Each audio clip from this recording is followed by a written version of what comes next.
let's get started. One second, let me just explain to Jen that we've started a new feed.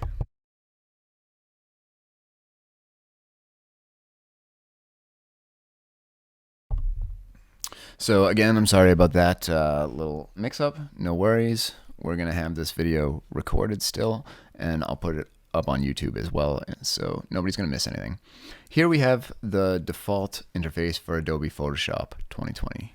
Let's just move it around a little bit, and let's get me a little bit out of the way, like over here-ish, so you can still see what's going on. Very good.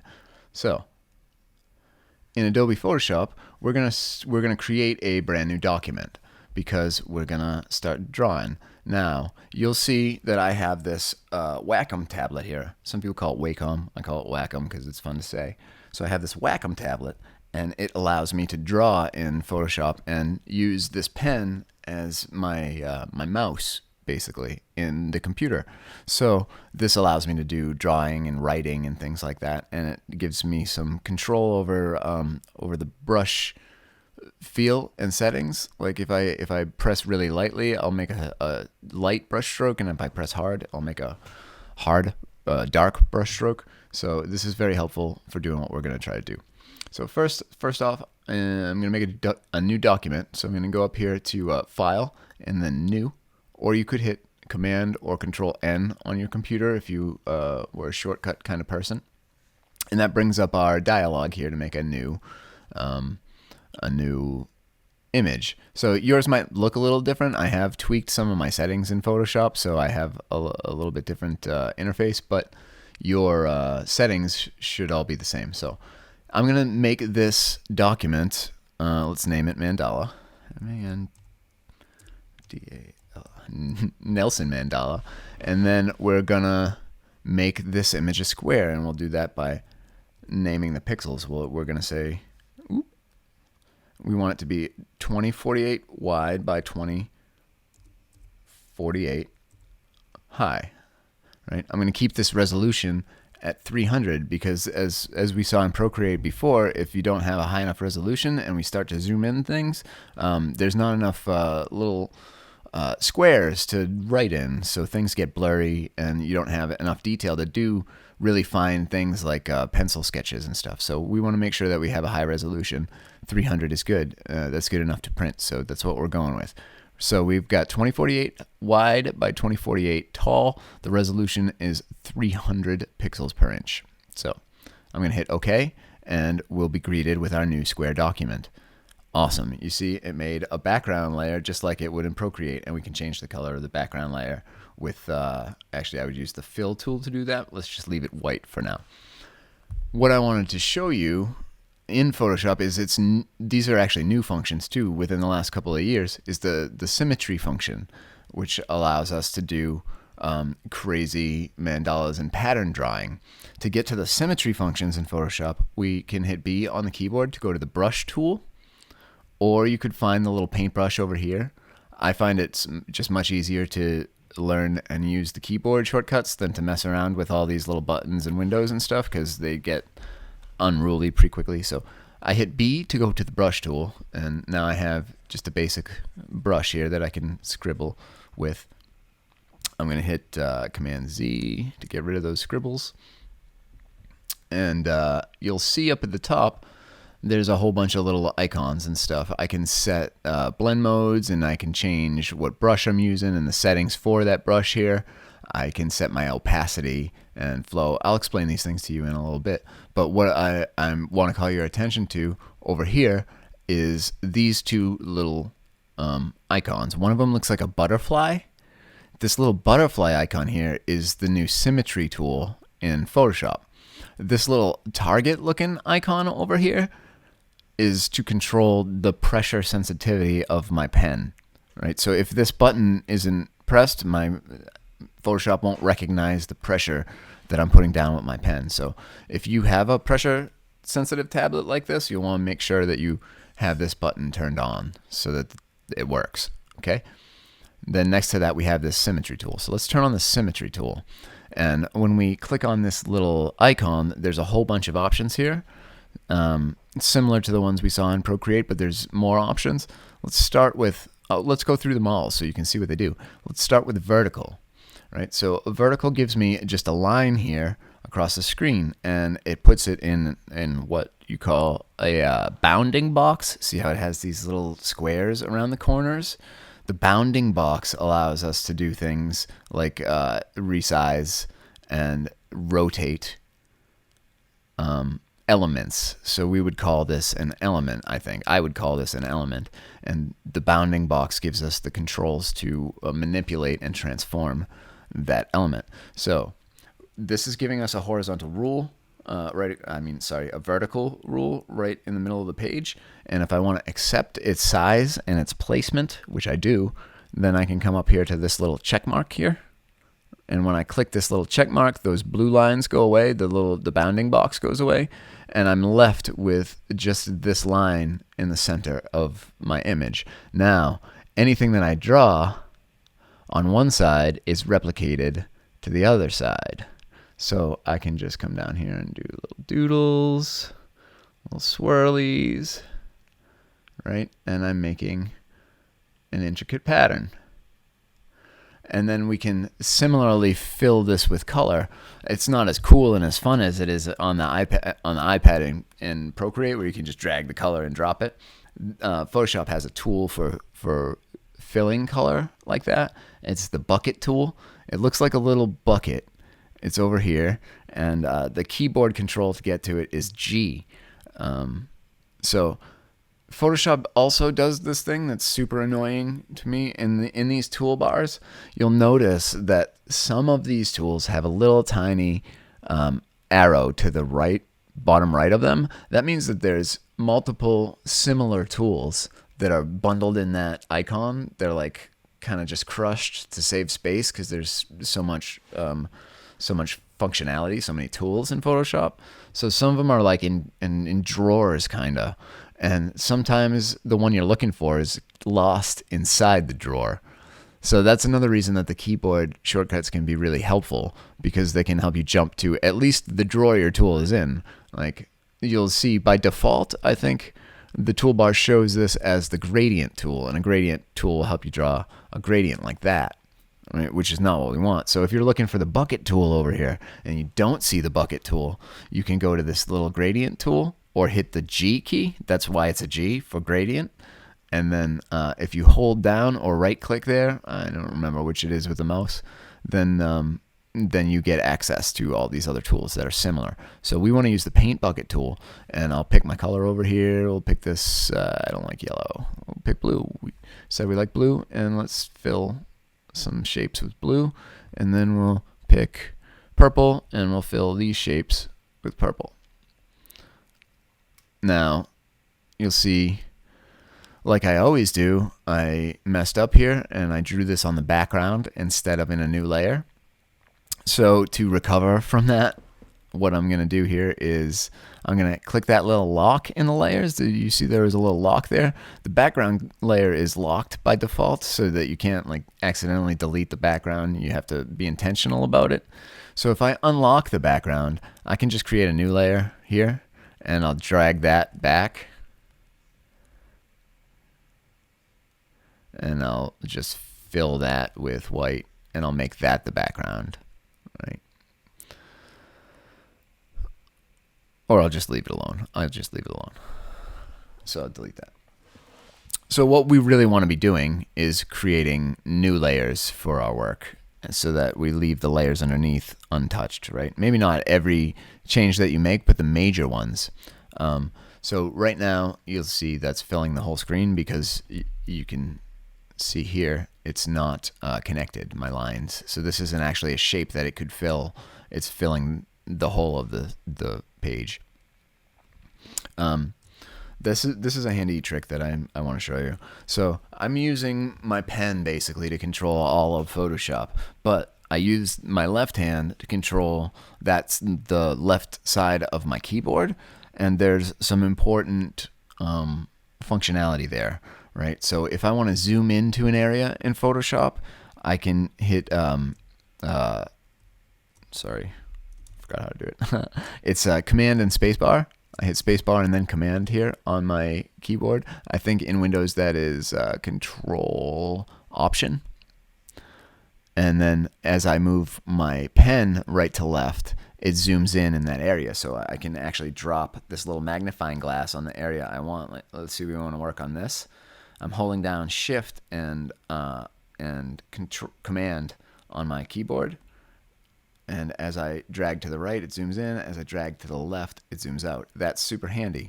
Now, also, similarly, if I want to rotate this image around in some way to work on it, I can hold down the R key on my keyboard for the rotate tool, and you see my cursor changes to a little hand with a little arrow. And if I hold that and rotate, I can work on this. Let's turn it this way, and then I want to zoom in, and then I can hold R and turn it over this way, and then I'm just holding the space bar now to move around. So this is how I can very quickly zoom in and out and get to different parts of my image that I'm working on. It's super handy, and you'll want to know these couple of keyboard shortcuts, right? So that's how to zoom in and out and move around. But also, if I pick the other keys on this side of the keyboard, the control and option buttons on a Mac, and I think it's I don't remember what it is on Windows, but if I hit Control Option, it's probably Windows key Alt or something like that. I would have to look it up. I'm sorry. So if I hold these two and then use my pen, what's going on here? I'm lying to you. Woo!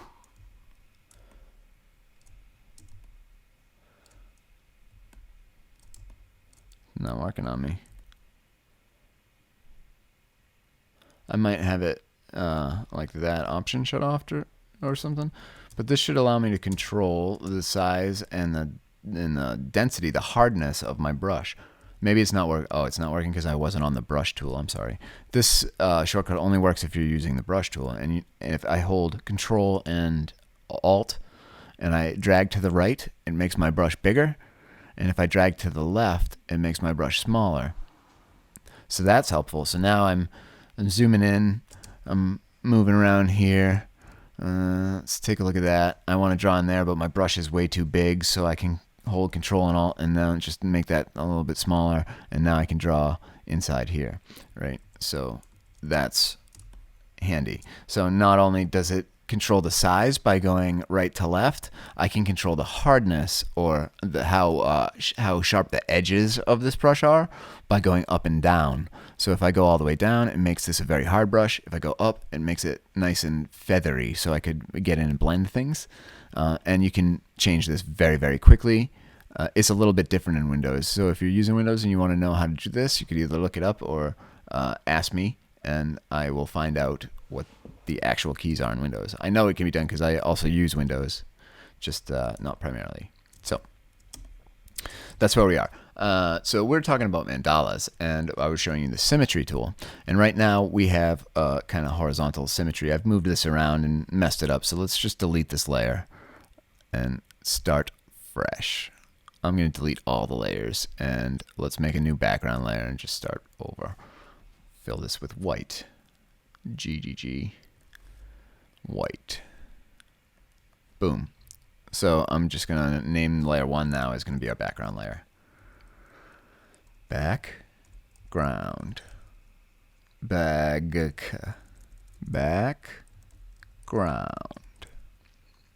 Like so. Now we have a transparent layer on top of that. You can tell it's transparent because of this kind of like checkerboard appearance in the layer panel.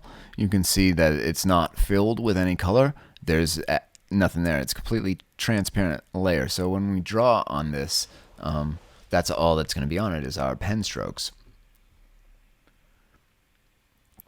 Today's going to be a good day. You know what? One moment. Today is going to be a good day, and I know that today is going to be a good day because I have this coffee, and inside this coffee, I have placed hot chocolate. That's right. So I have hot chocolate coffee. If you don't have a hot chocolate coffee right now, I recommend that you get on that. Let's bounce back over to my desktop, and now we are working on our document.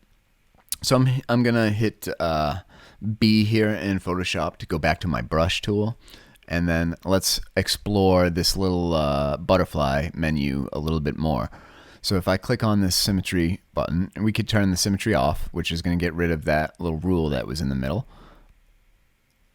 We could set a horizontal symmetry line, which is going to do the same thing that last one did. Let's just accept the default here by clicking this check mark, right? And then if I start drawing, I'm on white right now, I'm drawing white on white, so let's change my color to black.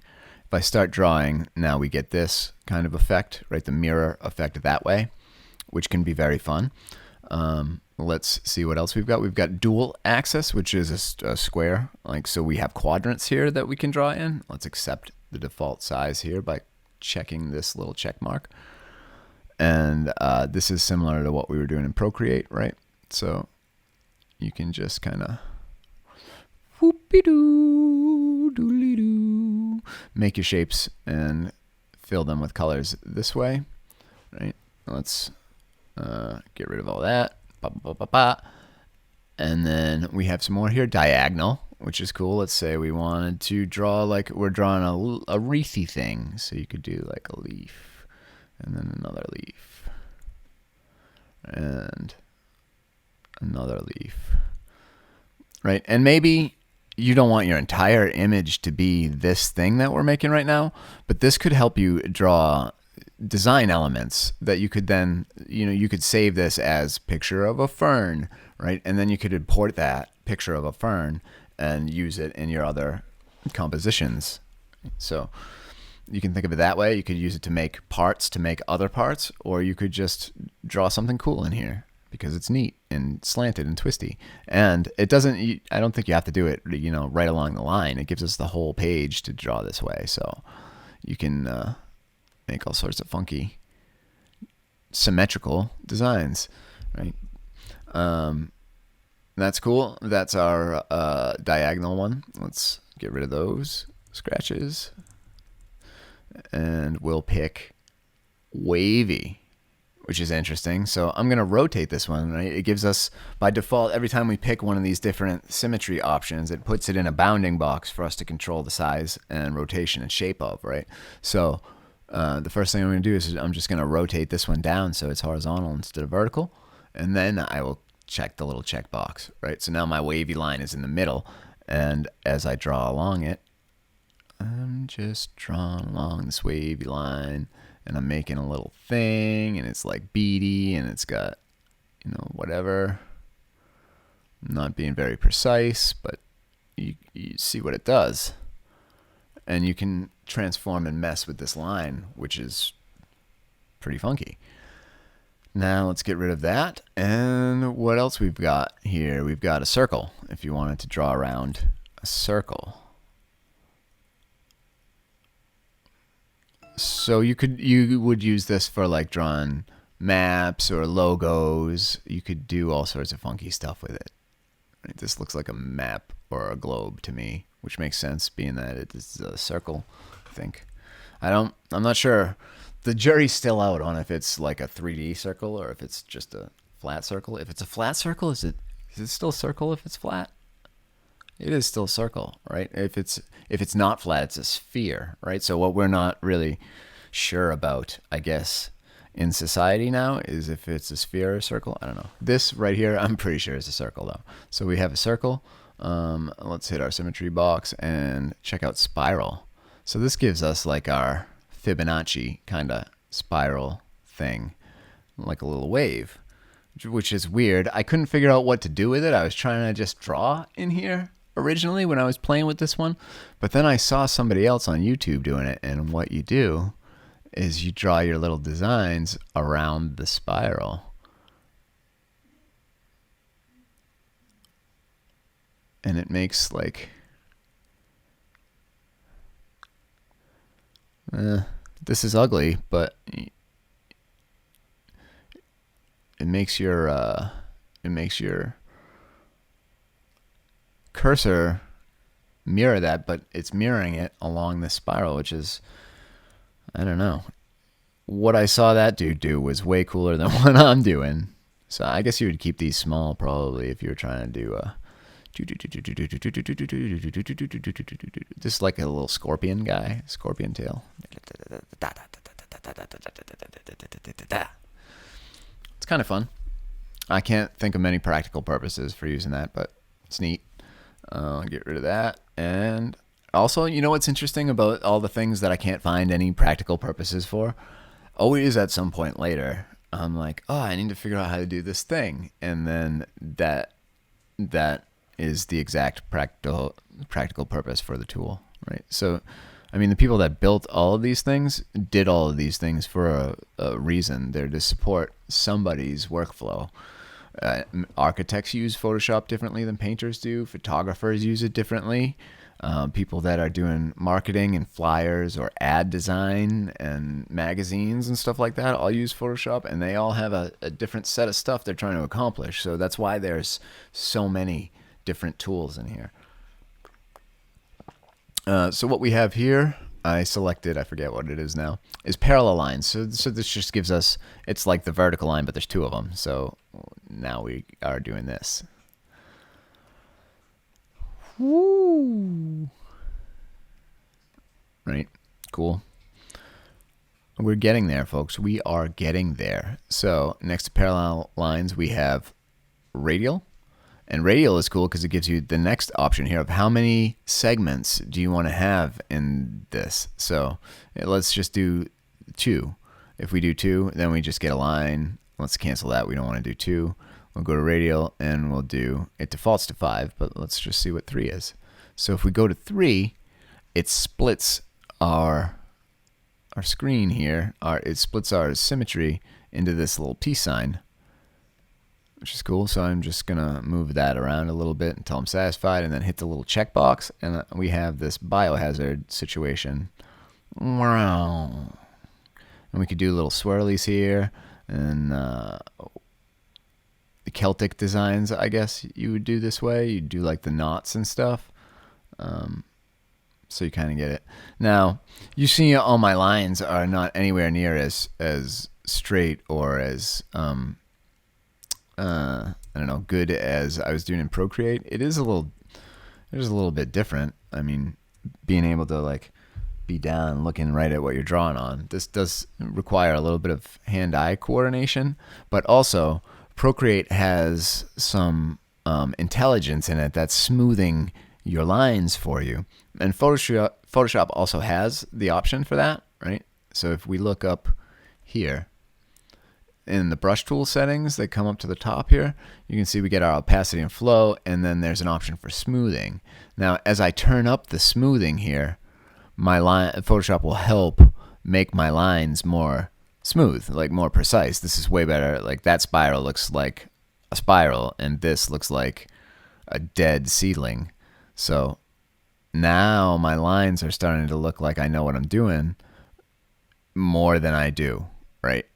This is giving me technique that I physically don't have, which is great. That's exactly what I want, right? Because now I'm enabled to create things without that learning curve, or without I'm not saying I don't have to learn like how to draw straight lines and, you know, smooth curves. Those are all things I do have to learn, but now I kind of have more of a reason to want to learn them, right? Because I want these to be better. I want my art to be better than it is at all times. So now I'm going to spend the time and learn how to draw. Even though while I'm practicing here, this is, I don't know, this is clearly cheating, right? Like, I don't know if you could respect this at like museum quality art. Oh, let's not do that. That's a terrible idea. And then we'll do a circle. Right, this is kind of neat. I like the 3, but let's go back to symmetry and see what happens if we add a bunch more, right? Because we chose 3 segments. So if we go to radial here, and then this time let's choose the maximum. Let's go up to 12. And now we get more like what we were working on in Procreate, right? So this is kind of like a cheese wheel. And I'm going to zoom in to one of these little blocks here. My keyboard, move around a little bit, Nice. I'm gonna adjust the size of my brush, and then let's make woo-wee. Now we'll make some leaves. And now let's zoom out, and look what I just made in 2 seconds. So that's amazing. And then again, like in Procreate, we can go over to our fill tool here, hit the G key on your keyboard. If you can't get to this tool, it's hidden in this little drawer with the gradient tool and the 3D material drop tool. Again, that's another tool. I don't know what that does, but I bet it's super cool. I'm sure it's there for a reason. I just haven't used it yet. So we've got our bucket fill tool, and let's pick a greener, well, yeah, let's pick a green color. I don't want to make a sunflower. I want it to be green. And I can fill in my leaves. Doop, doop. I don't know why we're missing that. I'll just paint that in later. Oh, I think at some point I had drawn over that area. Ooh. So it's covered up our lines. It's not perfect, but you get the idea. As we go in to our mandala here, I liked it better this way without the color, to be honest. As we start doing detail here, I lost the brush tool, so I'm hitting B to go back to the brush tool now. So when I hit B, you'll see our radial overlay comes back, these little blue lines that are giving me my dividers. That's what I'm drawing in. Now I have a green brush. And this is kind of, what we're making. It's pretty funky. That's pretty freaky, Bowie. Right? Not even... Right, so this is super, super cool. Now let's go back up, and now, obviously, the next option here is we have mandala. So I'm going to get rid of my scratches here. Blah, blah, blah, blah, blah, blah, blah. And then let's go to mandala. Again, we get to choose how many segments we want. And I think because it makes me look better, I want more segments, right? The more details, the cooler it looks, and the less my mistakes are going to show. So that gives us pretty much the same deal. So I'm going to make that a little bit bigger and drag it back to the center. I'm going to hit OK. I'm going to verify before I start working that I'm using a layer that is not the background layer, right? I don't want to draw on top of another layer because it's just going to make me have to undo my work later, and I don't want to. So there we are. I am not a Tibetan monk, and therefore I don't want to throw out my work immediately, unless it's the songwriting challenge. Those I'm usually good for throwing out. So we'll see here. I've got my smoothing set at 25. This is a balancing act, the smoothing on your line. If I set this to 100% and I start drawing, my lines are, unrealistically perfect. Well,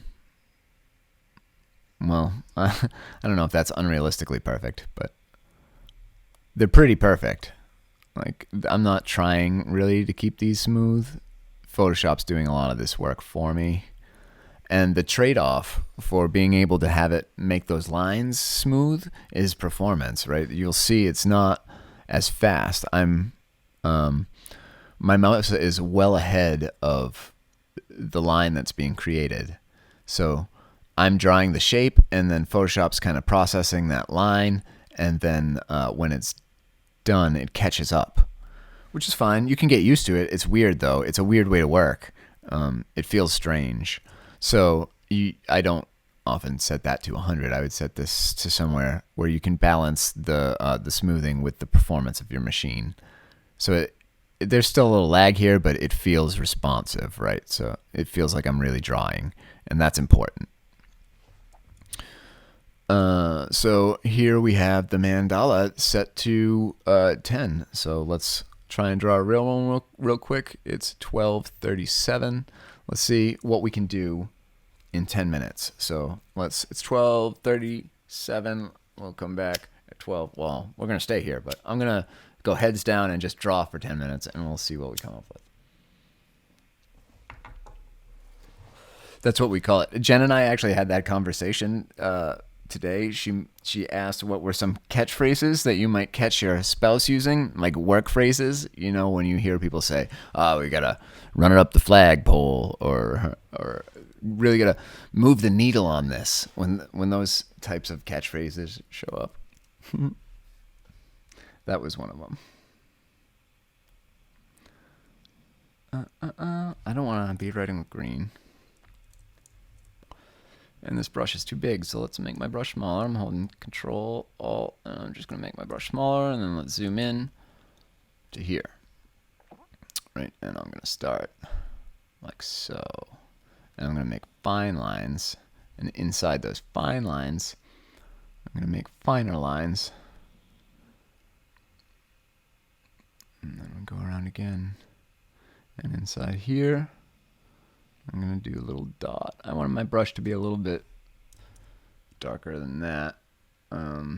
So let's make sure my hardness is 100% and my opacity is 100%. Now this is just the pressure sensitivity of the brush. I'm not pressing very hard. So what I want to do is actually I'm going to make my brush a little bit bigger. So right now it was 1 pixel. I'm going to make it 4 pixels. And that feels better. I'm pressing kind of hard to make it dark. And then inside the circle, let's do some stuff. Let's do some leafy things, because leaves are cool shapes. You know, what I've found is there's core shapes that people use. There's a lot of diamonds. There's a lot of circles, and there's a lot of like leafy stem tree root kind of systems that people do. I guess there's only so many options. Like if we're doing music stuff, there's only 12 notes that you can ever really play. So once you've learned the notes and the chords, or the, you know, the shapes, then you have kind of the knowledge that you need. You still need some level of dexterity, or I don't want to say familiarity, but muscle memory is what I'm looking for, right? So when I watch people that draw, they are very fluid in their leaf shapes and things. They have very fluid motions, and those are the types of skills that I think you can't really learn. Like you can't learn it by reading a book. You just have to do this a lot. And if you use a pressure sensitive tablet, right, you have to learn that. You have to learn how that feels. If you use an iPad, you have to learn how that responds, and depending on what brush you're using, what it's going to do and how it feels to you in your hand, and just does it feel right? Is it fun to use? Does it spark joy? That's what we're looking for. Does using the tool that you're using make you have more fun doing the activity that you're doing? If it does, that tool is worth it, right? Totally worth it. Now, Photoshop is advanced software. It's been around for 30 years. People have used it in every industry, and it is a standard across the board, right? Everybody knows what Photoshop is. Photoshop is a verb now. You photoshopped it. It doesn't matter what program you use. If you've modified an image in any way, you've photoshopped it. That's how ubiquitous Photoshop is. And I've been scared of it until really this year, because I come in and I play with it, and I always played with like GIMP and stuff and the open source alternatives, and I'd follow a tutorial to try and make like a banner or something like that. But I never felt like I was going to be able to grasp the complexity of this program. And the thing is, it's just not true, right? Because like in music, or like with anything, all of these arts there are limitations to them, right? There's bounds to what can be done and what you really have to know. You have to know your basic shapes. You might, you don't have to, but you might want to understand a little bit about complementary colors.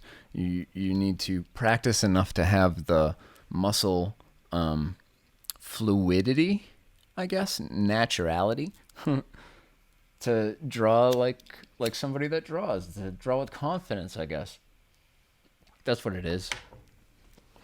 That's exactly what it is.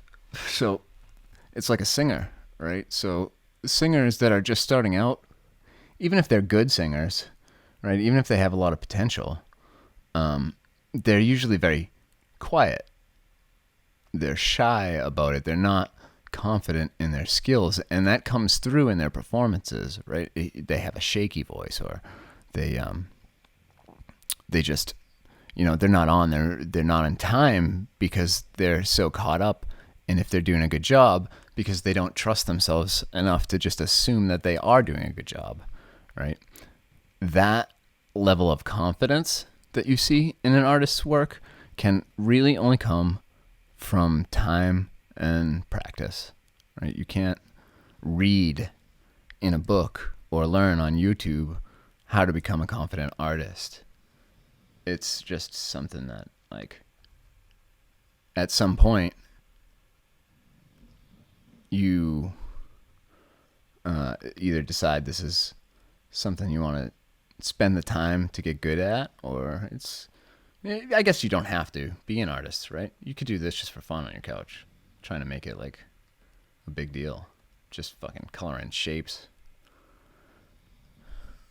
The thing I think I'm trying to express, though, is that a year ago, I was afraid to even try to do this because I thought it was hard. I thought it was going to be hard. And reality is, once you really set aside, some hours to try something and to allow yourself to suck at it, once you learn the basics, the 12 notes or the, handful of 5 or 6 shapes, right? Once you know the basics, you can do anything you want. Music, drawing, dancing. Everything's hard to do until you know how to do it. And then once you know how to do it, it's all about workflow and efficiency, right? How can I get the most done in the least time? And what tools are the most fun for me to work in, right? That's why it's important. I mean, before I did this presentation, I practiced this week making these in both Photoshop and Procreate because I wanted to know the difference between the two programs. I wanted to know how they work. I want to know which one is more comfortable for me to use. And I want to be able to work on standard projects.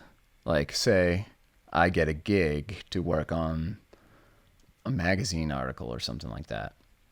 It's pretty likely that whatever publishing house that's working on that magazine, or whoever does it, I don't even know, what they're called, but it's pretty likely that the artwork is gonna be designed in Photoshop and like Adobe Illustrator. So being familiar with the industry standard tools has merit on its own. Right? If I went into a gig like that and was like, yeah, sure, I could do that in GIMP, I'm not going to get the job, right? So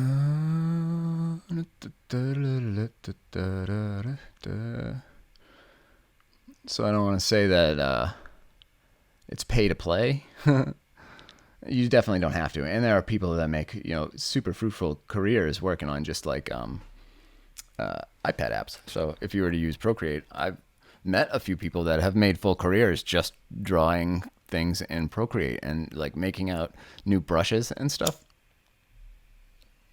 Okay. So here we are 10 minutes in. It took me 10 minutes to create this. I'm not done filling it in, but you can see where it would go if we spent hours on it, where it could go. And this isn't hard to do, right? Anybody can do this. don't have to use most of the tools. And as you just play around and make mandalas, and you're like, I wonder if I could warp this around. Like, let's think about this just for a second now as a completed piece of art. Let's say this is what the art actually is. I actually would color in all this stuff, but we don't have time. So at this point, I'm going to consider this image done, right? Now, let's change. I'm going to grab this background tool and change the background color to something. Just see what it looks like. That's terrible. That's not what I wanted. That's still terrible. Maybe not quite white, a little off-white. So now at this point, I'm going to consider this image done, and let's think about it as if it were a photograph or an image that we just pulled off the internet, a stock image. And let's manipulate it in that way for a while. So now we're not drawing anymore. Now we're doing photo manipulation. So in Photoshop, we have that tool that I think people are kind of familiar with seeing. It's called liquify. It's what they use to like make people's abs look super abs and tuck in somebody's under chin or whatever.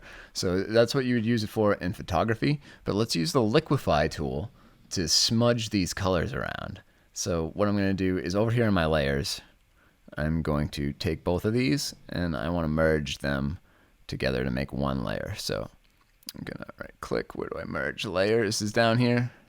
So you'll see what I'm doing here is I've selected both of these layers and then I'm right clicking. I'm using my pen to right click. There's a little button on my pen that's the same as like the right click on your mouse. And then in this menu down here, we can merge the layers. And now I'm just creating one image. This is my image.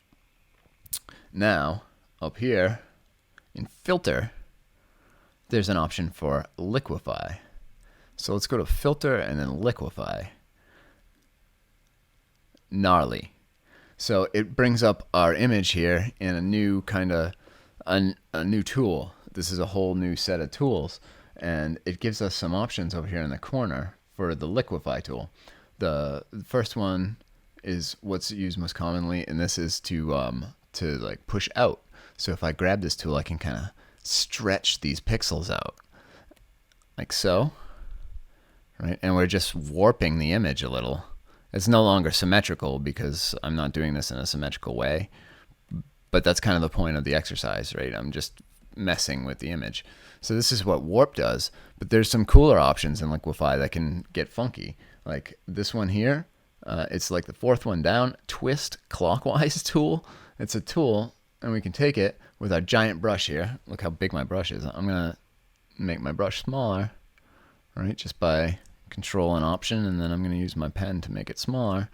And then as I move this around, it's twisting and warping the colors together.